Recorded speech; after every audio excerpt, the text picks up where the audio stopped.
Welcome to the Shell Health and Wellness Series presented by Baptist. I'm your host, Odie Talbot with I Am Cardi-O Fitness, and I have a special guest here today on the segment that we call Cardi-O At The Shell. This guy I've known primarily all my life, and I've seen him over the years transform his mind and his body to amazing results, and he's actually doing it for others as well. He's a master trainer and nutritionist, and I felt like today would be a great day to expose you guys to some information and knowledge that you may not be privileged to. So with that being said, I'm going to introduce my brother, my friend, my mentor, Andre Chris Morris of 312 Fitness. How you doing, man? Man, blessed. Welcome. Blessed to be here, man. Blessed to be here. Amen. All right, so I have some questions I have written down for him that I want him to answer. And again, later on during the segment, we'll get his information where you can reach out to him personally. But first thing I have is give us a little background on you and how 312 Fitness came about. Well, I was a huge fan of bodybuilding at an early age. As boys are always taught to look at the He-Man and the Batman and all the superheroes, the G.I. Joes, and we see the muscle-bound guys. And every little boy wants to have muscles at some point. So, just really being a fan of bodybuilding and seeing the men on the magazines and, always hearing the taboo, the older I got, people saying, hey, those guys are like that because of steroids. We hear that all the time. Yeah, we hear that all the time. And I decided one day that I really, really wanted to kind of find out the answer. Was it really steroids? Yeah. What is it that they know that we don't know? How can a man be 300 pounds with abs, whereas the average 300-pound guy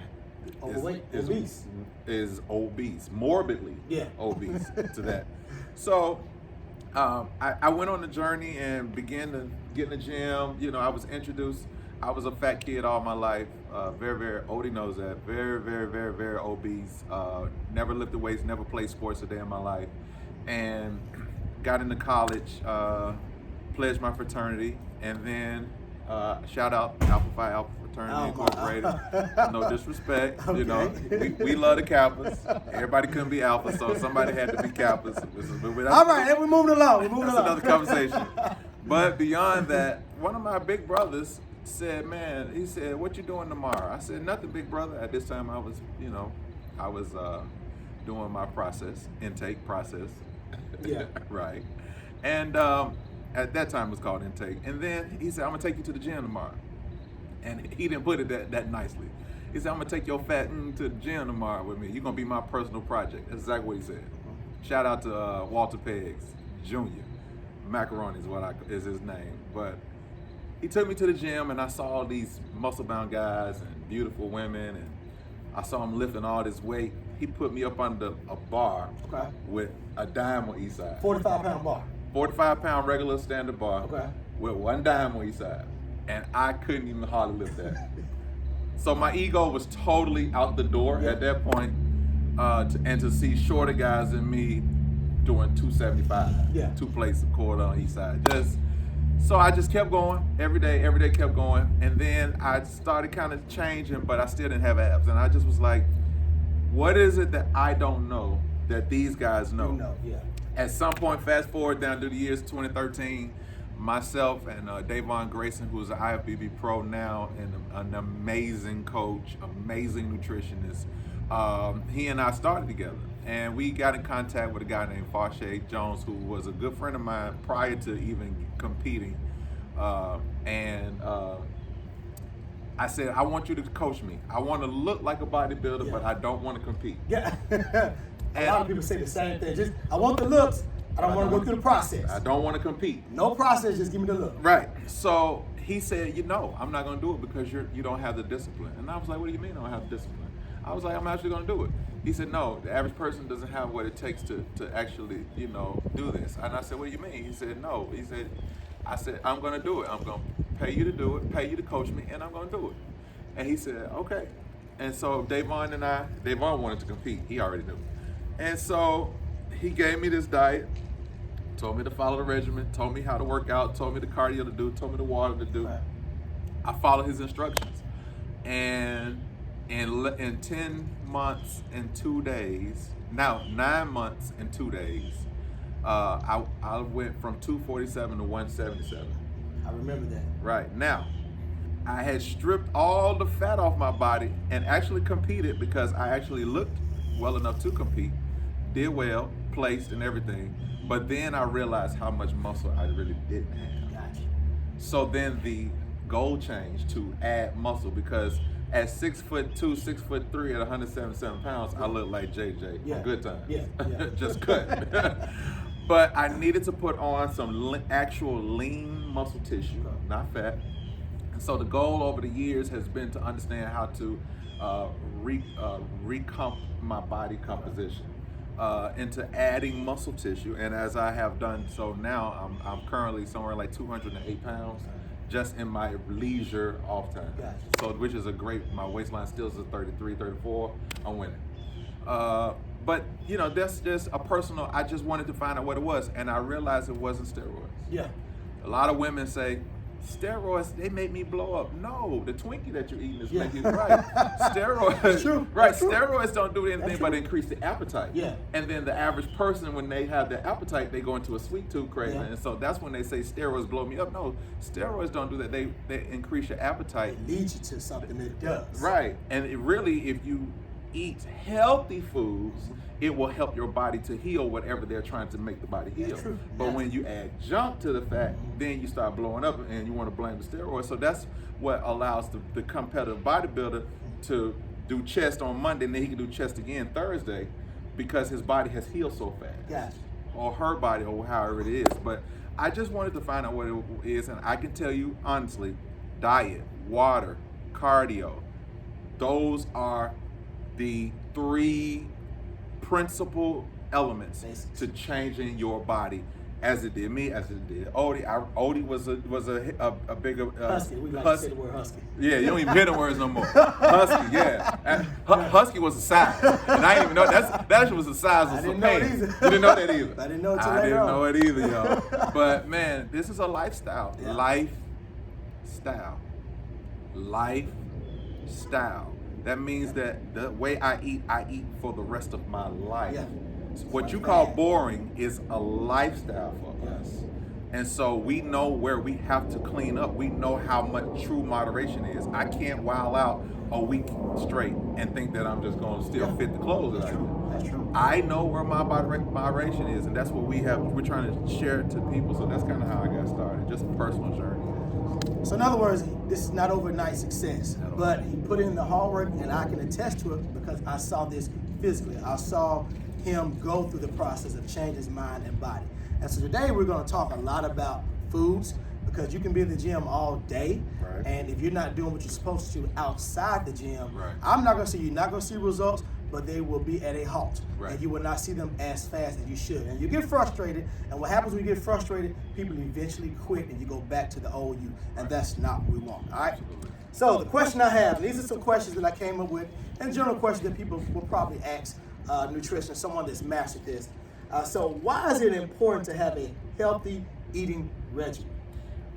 Well, one, let me just say the most important reason now Yeah, is for immune system. yeah. During this time frame. Right. You're right. Moving forward for the rest of our lives, you know, in March, all of our lives changed overnight. Yes, And absolutely. it really is, the exterior is really just a benefit that comes from getting the interior correct. Yeah. So we really need to be eating for a healthy immune system. We want to be eating for making sure we stay off of, keep our blood pressure in check, cholesterol in check. Yes. You know, we want our heart health, which is the cardio. We want it in check. Realistically, it's like I said, the physical exterior is really just a benefit to getting the interior right. Yes. And I am imploring you all, if you're not, this is a great place to just talk about vitamins. You should be. When you talk about eating, you want to talk about vitamins and nutrients. Things your body needs in order to survive. Correct. You should, the vegetables, the vegetables are where you want to get your nutrients from. But if you're not getting enough of that, you really need to be supplementing. Talk to your doctor. Let's put this disclaimer out. Whatever we say is just a suggestion. Yeah. Get with your primary care physician before you start any regimen, before you change any diet, because especially if you're on medication. Yeah, absolutely. And get an okay from your PCP. I would recommend, daily. And what I take personally, I take elderberry. I take, I think of it as DAB, like DAB. Vitamin. I take vitamin D. I take vitamin A. I take vitamin B complex. All right. I take a multivitamin. I take about 3,000 milligrams of vitamin C, at minimum a day. Minimum. Right. So with those things, I get that from my food, and I also supplement it through vitamins just to make sure that I'm good. Because again, especially in our line of work where we have to come in contact with people, we want to make sure that our immune system is able to fight off any virus. Anything that comes our way. Any virus, including cancer. Yeah. There is a diet that is actually beneficial for those who are trying to fight cancer. Mediterranean diet. Get with your PCP and ask them. But I would suggest if you're dealing with cancer issues and you're threatening cancer, already been diagnosed with cancer, look up a Mediterranean diet. Because Mediterranean diet. Yeah, that will eliminate the carbs, because cancer feeds off of glucose, which is sugar. And so your simple and complex carbs convert to sugar, and that's what feeds it. Anything that you don't feed will die. Don't feed us, we will die. Don't feed the grass, sun, water, it will die. You don't feed a cancer, it will die. Yeah. That's why you need to kill it by not feeding it sugar. Most people, they get the word that they're cancer free. First thing they want to do is they go celebrate with some sweet. They go right back into feeding it. Yeah, last thing they need to do. Last thing they need to do. So yeah, with healthy immune system is premier right now. Yeah. Outside of physical. And I'm glad you said that, because at this point where we are right now, we've never been here before. Right. And it's the critical point where our insides has to be in the best shape as possible. The outside's gonna come. You know, of course, we want to look good. I mean, you want to have self-confidence, but at the end of the day, it's a lifestyle change, and the inside, take care of the inside. That's what's gonna take us duration time. Hopefully. All right, so next question, since we're on food, right? All right. How often should I eat throughout the day? All right. There is no one number that everybody has to follow, but there are the more smaller meals you eat, well, let's just say it like this. There's a certain number of calories that everybody needs to, there's a formula for you, there's a formula for him. My formula is different from his formula because, one, my age is different, my height is different. So we got the same height. Just right, he might be a little taller than me. But just from those two elements alone, which is how BMR is calculated, we have a different formula. There is a number of calories that he burns every day just by waking up. Same with me. In order to make sure that you are in, if you want to gain weight, you need to be in a surplus. If you want to lean out, you want to be in a deficit. Now, you can be in too big a surplus, and it will store as a whole lot of body fat. You can be too far in a deficit, and your body will think you're in starvation mode, and it will actually shut the metabolism down. So that's the last thing you do, and a lot of people do that. They do too much cardio, they burn too many calories at one time, and don't realize it's actually shutting the body's metabolism down by doing too high, intense cardio. There is a sweet spot that you must find. So if, let's just say, if client A has 1,500 calories that is prescribed to them by their trainer, they can break that down into 300 calorie meals. Right. They could break that into 500 calorie meals. Now, they're both getting 1,500 calories, but because person is splitting up into smaller meals, it actually will speed the metabolism up. Because think of your metabolism as a fire in a fireplace. If I wanted to build the fire up, do I dump one big log on top of it? No, it will smother it. Log by log. Right. But if I put little twigs in it, here and there, it will actually build it up even further, faster. That is the purpose of the small meals. Breaking it up into smaller meals so the body can actually, the metabolism can actually ramp up and get higher and farther and hotter and hotter. That's what happens. A lot of times people, like you just said, they think not eating is just as good as, hey, I'm going to pull the weight off. Correct. It's all a formula. Everything we're talking about is science to it. Science. And it's important to get the right information from the right people that can help you. Correct. All right. My next question. What should I eat before and after working out? I hear that a lot. Okay. What should I eat before and after? All right, let me start with the after. Okay. After the workout, you want to ingest some type of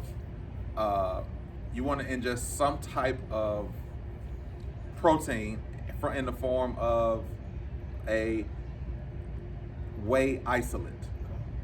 There's a difference between all whey protein was not created equal. So you want to say you have and that's W-H-E-Y. Right, W-H-E-Y. So these terms you may hear, you may not get W-H-E-Y. Whey, and it is pronounced whey protein. Now there is whey concentrate, then you have also whey isolate. Whey isolate, and then there is a hydrolyzed isolate. That is the one that I would recommend because it is broken down in water molecules, so it's the easiest to digest. Gotcha. That's what it is. You want to because your body after working out, your body has depleted its glucose level, its sugar, and that is why so the body is just ready to soak up anything that you put into it.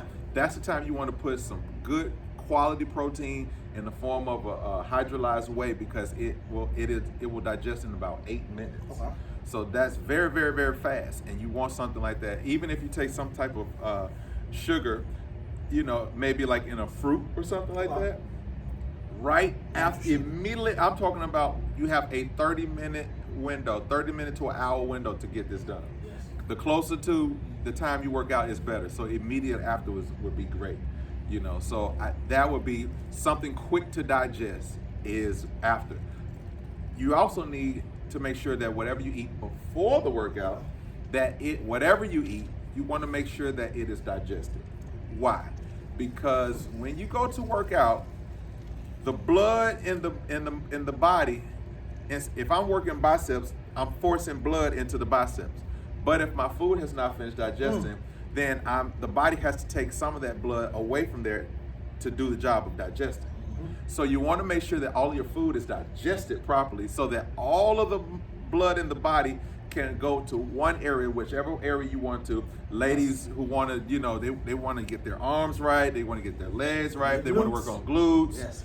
You want to make sure that your food is digested so that all of your workout can concentrate into that one area that you're trying to focus on. And that is the big thing. Make sure your food is digested, whatever it is, even if you eat some type of turkey, chicken, seafood, red meat, whatever it is, make sure it's digested. So I would say eat at least an hour and a half prior to your workout, minimum an hour. Yeah. Right. And it gives your body time to digest. Very common question. So hopefully you guys were taking notes with that because a lot of people don't know exactly what to do around that time frame. And it's critical because you're working out. You want to reap the benefits of the workout. No need of working out and not getting the results. Right. There's a benefit to it. Right. You feel and look better. Absolutely. Just that simple. Absolutely. All right. So the next question I have, he hit on it earlier. We're going to come right back around to it and expound on it just a little bit more. How important is calorie counting? Formula. Again, there is a formula. If my formula says at the end of the day I need 1,500 calories and I'm not making sure that I could be well ingesting 1,800 to 2,000 calories. Easily. So I need to make sure that I do that. How do I keep accountability of the calories that I take in? I don't necessarily count calories. I just make sure that I weigh my food properly. The food scale is your best friend. I literally weigh everything I put in my body, even the condiments I put on my food. I actually, because I want that to be consistent. Yeah, you're right. I want it to be, because any type of varying from it, I don't know where the problem lies in. So I got to keep as many constants as possible.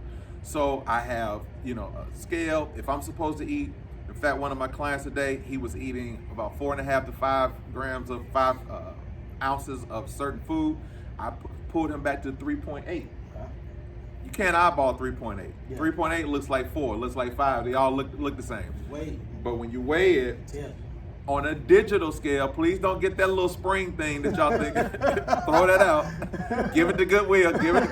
Don't edit it out. Somebody can use it, but you don't need it. Go get a digital scale, and when it says 3.8, that's what you need. Yeah. And that's what keeps the body into making sure that every day you're getting the same amount. Consistently. I'm telling you, that scale, when your coach gives you a meal plan, that meal plan has specific measurements on there. He or she didn't just put ground turkey, green beans, or broccoli and yams and just say go have as much as you want. No, there's a measurement that is listed somewhere on that meal plan, and you need to abide by that. As it's just like we're scientists. Yeah. When a doctor goes and tells a nurse to give you a certain 3 cc's of a certain medication, you need a vial that has 1 cc, 2 cc, 3 cc's. They're not just pulling it in, eyeballing and saying, hey, this looks like about enough. No, this is food is medicine. Yeah. And you can't take too much of a medicine. Yeah, that's true. You can't take too little of a medicine. Make sure you measure it right, and you measure with the scale. So yes, the counting is the consistency of making sure you're hitting that macro every day is the point. And we just use the scale to make sure that we hit those things. Every meal, every portion, everything has to be right. You keep saying consistency. That word keeps jumping out. Consistency. Consistency. Not 2 days out the week, 3 days a week, or go a whole week, or you get to your birthday next weekend and you're done. Lifestyle change, consistency means you keep going. I often tell people, and I hope this resonates with you, you need consistent discipline. Not just discipline, consistent discipline. Long term. Long term, it will do it. Will actually do it. You right? Mm-hmm. All right, next question. Hopefully we haven't lost anybody now. You hit home now. Consistent discipline. Oh, these words right here hit home with some people. Absolutely. All right, since we're on food, we talked about calories, right? So, what type of food should I avoid? Because I think people know. Right. They just need to be told. I mean, you know. You just need to be told. Right. You already know but we're gonna answer that question for you anyway. What type of food should I avoid? All right. Of course, everybody has. Find out what foods you're allergic to. Stay away from those.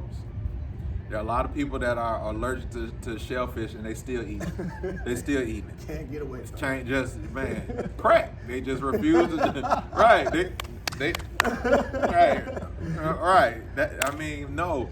If you're allergic to certain foods, please disclose that to your trainer, so that they can know what foods to not put you on. Because I have some clients who are allergic to shellfish, all seafoods. Some are allergic to all nuts. Mm-hmm. So we can't just put them on almond butter, although it's a healthy fat.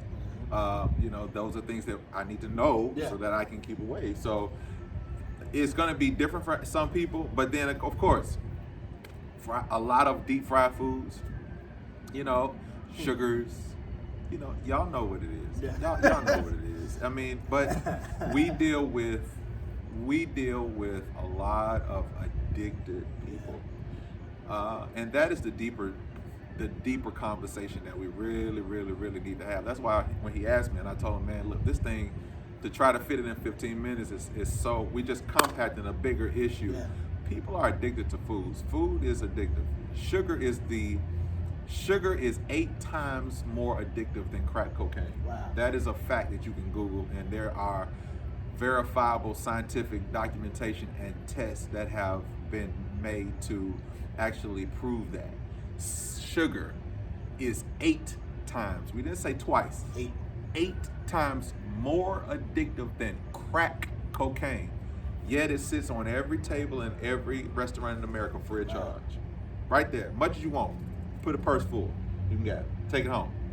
Because that's why they want to do away with, healthcare, things of that nature, because they want you to get sick. Because once you get sick, then you got to pay the piper. You got to pay them for the medication that may or may not work. Yeah. That's why they say doctors practice medicine. They just practice. They don't even know. They don't know if it's going to help you or heal you or this, that, and the other. But what we do know is food, the natural, organic way that the body was supposed to heal itself was through food. Food, yeah. That's why it was called the Garden of Eden, but that's a different conversation. But still, at the end of the day, organic. We talk about that. You really want to make sure that you're getting vegetables, not too much fruit. Again, too much of a good thing. Right. If it's too much sugar, fruit is sugar. Yeah. Period. Point blank. It's sugar, nonetheless. And a lot of times, especially the people who will say they blending their greens and all that. I got kale in it, but then they don't tell you they got pineapple, strawberries, everything. They got a whole banana, a lollipop, a blow pop. They got it all blended in there. So. I got kale in it. I added my green vegetables. Absolutely. So you really want to make sure, please stay away from those elements of the foods you know what you're not supposed to eat. Stay away from them. Stay away. And there is an addiction element. And if you can really come to a grip and say, I know I'm addicted, then that's when you need our help. Because not only do we, coach on telling you what to do, how to do it, we have to help you, talk you off the ledge. I got clients, I tell them, call me when you having those moments. Because emotional eaters. Absolutely. Emotional eaters. Addictions. And it's okay to admit it, but call for help, guidance to help you through that process. Absolutely. So we can get you beyond that point. Absolutely. Because after you finish eating it, the problem is still there. Still, it ain't going anywhere. Never went. It's not going anywhere. Right. Yeah, you're right. Right. Oh, this is good stuff here. Absolutely. All right, so we get this all the time. Well, I get this a lot. You have your food items in the store. On the back of every food item, it has a nutritional facts label. Mm-hmm. So when you're looking at that, what should I look for in the back of those? Okay. You want to look at. That's probably a broad question, but well, no. I'm just kind of trying to see one in my mind. One's gonna have servings. It'll tell you how much of these macros are in one serving. You need to know how much a serving is. So if a serving, usually it'll say one serving is X amount of grams. Mm-hmm. It may say 15 grams. This is why that scale is important. Gotcha. Right. Mm-hmm. Because if I know one serving is 15 grams and one serving has 8 grams of protein, then if I want to get 16 grams of protein, then I need to have 30 grams, which is 2 servings. Mm-hmm. That is what you want. You want to find out how much of is one serving. It may have 1 tablespoon, but it will have, most of the time, it will have it grams in milliliters, ounces. It'll have it how much it is. Gotcha. You want to see how much is in 1 ounce or 1 gram or in a serving. Then you want to know how much of a serving you're going to be eating. That will tell you how much protein is in this particular item, how much fat is in this particular item, how many carbs, yes, how much of it is sugars, how some of it is dietary fiber. If you have high blood pressure, it'll tell you how much sodium is in there. You gotta watch that. Right. Some people have potassium issues. You want to avoid something that's high in potassium. Those are the things that are listed on the back of that. So, those labels are key to tell you how much is in one serving of that particular. And then the question goes to ask, how many servings are you eating? Yeah. And the only way you can do that is by measuring. That's true. So, and it's important to know, be in tune with your body and your PCP, because certain things you should not be eating. Right. It tells you on the labels Absolutely. What it is, and you need to not eat it. Right. Then here you go. Right. The roadmap is there. Absolutely. So nutritional facts, that's a huge plus that right. most people typically look over. I guarantee you, the more you start to pay attention to that, you'll be aware of what you put in your body. And even on top of that, on a bigger level, it tells you the ingredients of what's in it. Shout out to Kelvin York. I am York. He really emphasizes that, and that's something that's good, because when you look at the back of your average potato chip bag. Yeah. And it will tell you, one thing I like is Kettle Chips has a brand of potato chips. If you look on the back of a Kettle Chips, and I'm not endorsing them because they don't pay me, shout out to Kettle, just in case y'all want to. But if you look on the ingredients of a Kettle bag potato chips, there's only 4 ingredients, 3 or 4 ingredients: potatoes, salt, and some type of oil. Okay. You look on the back of a Cheetos, Everything. There's all kind of ingredients in there, and whichever ingredient is listed first is the most of that particular. So if you see something that has gum in it, and I'm not talking about a gum you chew, your Cheetos has gum in it, and it might be listed up early in it. It has a lot of it in there. So you want to know what's in, what does that contain, and that's the importance of really reading those nutritional labels, and it's the roadmap, like you said. Man, this is good stuff. I hope you guys are paying attention. So we're coming to a close. We can't cram all this in this short time frame. I know we talked about that earlier. How do we cram all this information to help out the masses, to make sure that people are knowledgeable about their health, this lifestyle? So if anyone wants more information on you or any other topics, where can they find you? How can they contact you specifically? You can find me on Facebook. My name is Andre Christopher Morris.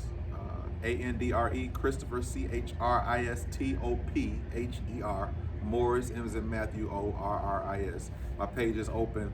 I have quite a few friends, but you can inbox me and I will do, or you can DM me on Instagram. My name is A.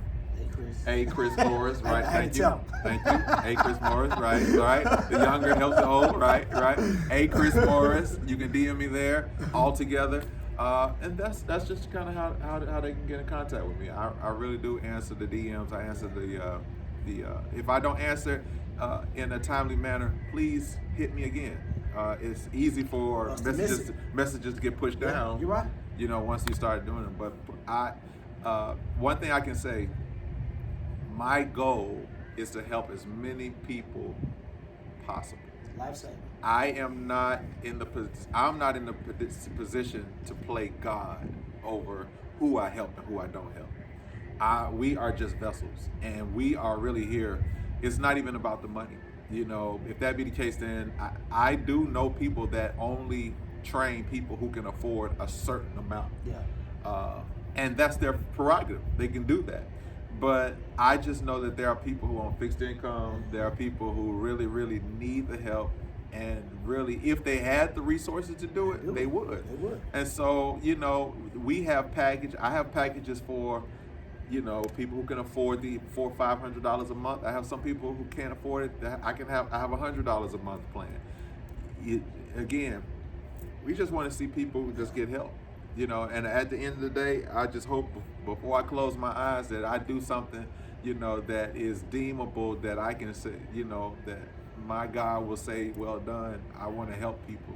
His mom and dad, who I knew intimately, who has gone on now, we believe that they received the reward and they heard the well done. My grandmother passed this year in January. I believe she got the well done. I want to hear that same message because I want to be able to fellowship with them. And I believe in the next life, so I'm just trying to do the best I can with what I have. Anybody usually call me and ask me how I'm doing. I say, hey man, I'm taking lemons and making lemonade. Yeah, that's right. I hear it all the time. Taking something bitter and make it sweet, and that's what we have to do. Don't worry about COVID and all, your job being laid off. Yeah, your needs are going to be met. Trust me, it doesn't rain all the time. Come out. Stress will kill you. Stress will kill you. It will lay you 6 feet under. I'm talking about you can be eating healthy. You can be in the best shape of your life. That stress will put you 6 feet under. Don't stress. Find out what's really important, and just, love on the people that love you, and those that don't, pray for them, and just keep it moving. That's the best thing you do, man. It's always a pleasure to hook up with my family. This is family, and he knows that my Rolodex and my knowledge is all his, because I want to see him. I've seen him step away from corporate America. I know what type of faith move he took, and I applaud you what you're doing, bro. And I endorse it wholeheartedly. Appreciate it. Absolutely. So that concludes this segment of Cardi-O at the Shell. Shell Health and Wellness Series presented by Baptist. My name is Odie Talbot with Cardi-O Fitness. You can find me on Facebook and Instagram at I am Cardi-O Fitness. Also, make sure you're supporting the Levitt Shell. Come back to the page, follow us, follow the Shell. Make sure you stay updated on future programs. And of course, future Cardi-O at the Shell segments as well. With that being said, we will see you guys next time.